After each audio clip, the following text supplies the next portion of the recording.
arguments for the existence of God, apologists often present logic, reason, and evidence for all aspects of their case, except the single most important element, God. Aside from the logical contradictions with the attributes of the monotheistic God, such as omniscience versus omnipotence, omniscience versus free will, merciful versus just, and many others, which make this being logically impossible, he's also the exception to just about every rule the theist uses as arguments for his existence in the first place. The first cause, often referred to as the cosmological argument, is a favorite among apologists. It goes like this: everything that begins to exist has a cause. The universe began to exist. Therefore, the universe had a cause.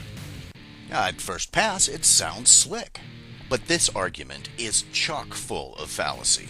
I could do a lengthy video just on the problems with this one terrible apologetic, but that's not the point of this video.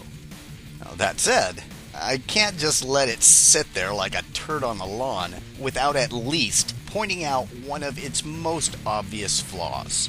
It's a fallacy of composition to assume that the causal principle within the universe necessarily applies to the universe as a whole. This flaw is clearly revealed when we include that little detail into the premises of the argument. Everything that begins to exist within the universe has a cause. The universe began to exist within the universe. Therefore, the universe had a cause. Now, as I said, there are many other problems with this apologetic, but for this video, it sets the stage beautifully for much of what I'll be discussing, because the theistic inference from this argument involves an enormous leap, and no small measure of theological sleight of hand, to inject a timeless, spaceless, omnipotent, omniscient, personal, uncreated creator, the only thing that never had a beginning. Because, well, it's God, the exception. Apologists often invoke the second law of thermodynamics, which states that the state of entropy of the entire universe as a closed, isolated system will always increase over time. Now, many apologists point to this law as an argument against evolution, but that's just moronic, since the Earth is not a closed system. It gets energy from the sun. But this increase in entropy can rightly be used to infer a beginning of the universe, since if the universe were eternal, we should expect maximum entropy already. But what of an eternal God? He should have also winked out already, right? But no, he is the exception to that rule too. Theists love to use the phrase, "nothing comes from nothing," as if this is self-evident. But this is just an argument from intuition. First, let's dispense with the concept of nothing as proposed by theists. That is to say, the absence of space, time, matter, energy, and even the laws of physics. Let's call it absolute nothing. I propose that such an absolute nothing cannot exist within the universe except as a concept, and we certainly have no evidence that there ever was or could be such a thing, or non-thing as it were. Yet the theist asserts that their God created the universe out of it.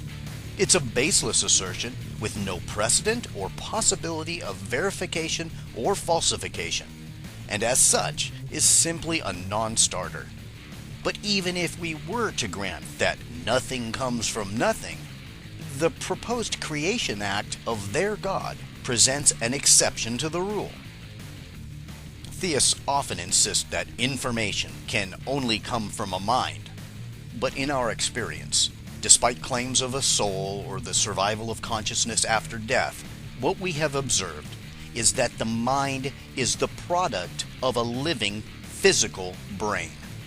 A mind is the aggregate processes of the physical brain that facilitate thinking, reasoning, feeling, perceiving, evaluating, etc. We know from empirical evidence that brain damage can affect the mind. Damage a certain portion of the brain and a person will lose the ability to reason or recognize faces. damage another part and he loses memory. Damage another and he loses the ability to speak, and so forth. Damage the entire brain in death, and the mind is completely gone.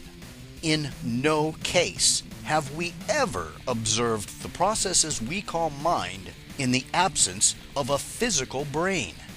Yet this is precisely the exception that theists propose for their creator God, a non-physical entity with a mind.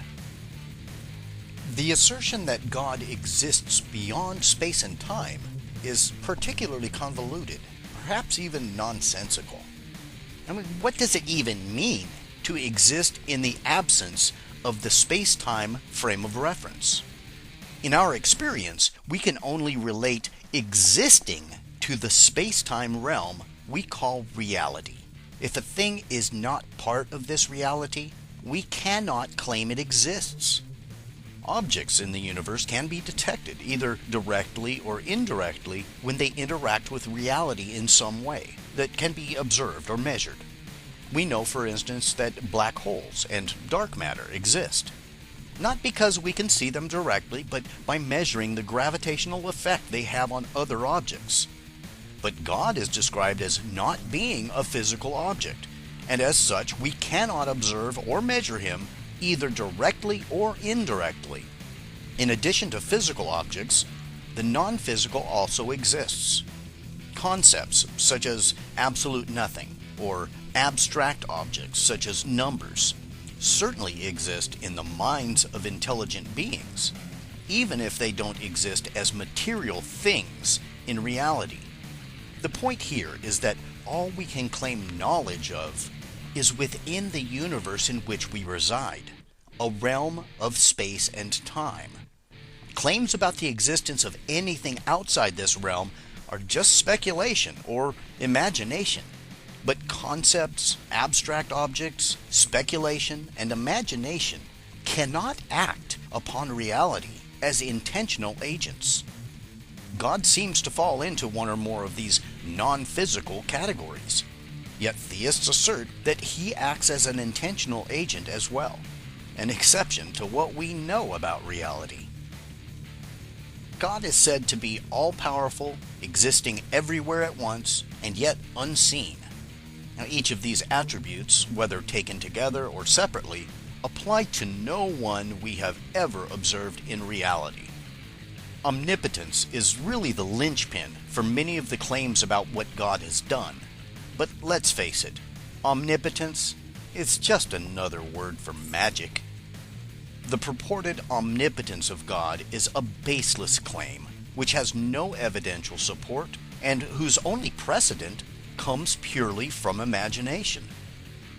According to theology, this omnipotent person cares about and interacts with people while remaining undetectable. But in psychology, such a person is more commonly called an imaginary friend. Psychologists acknowledge that most children invent imaginary friends, but usually outgrow them by adolescence. According to some theories of psychology, conversations between a child and his or her imaginary friend can reveal the child's anxieties, fears, goals, and perceptions of the world. Most children with imaginary friends recognize that these companions are not real. There is a difference between the common imaginary companion that many children create and the imaginary companions of psychopathology. Often, when there's a psychological disorder, the creator believes that his companion is real and does not differentiate between the real and imagined. God is an imaginary friend for grown-ups. We have psychological precedent for this phenomenon, but to the theists, the exception for God is that he is really, really real. If you're a theist who employs logic, reason, and evidence for everything in your life except God, error.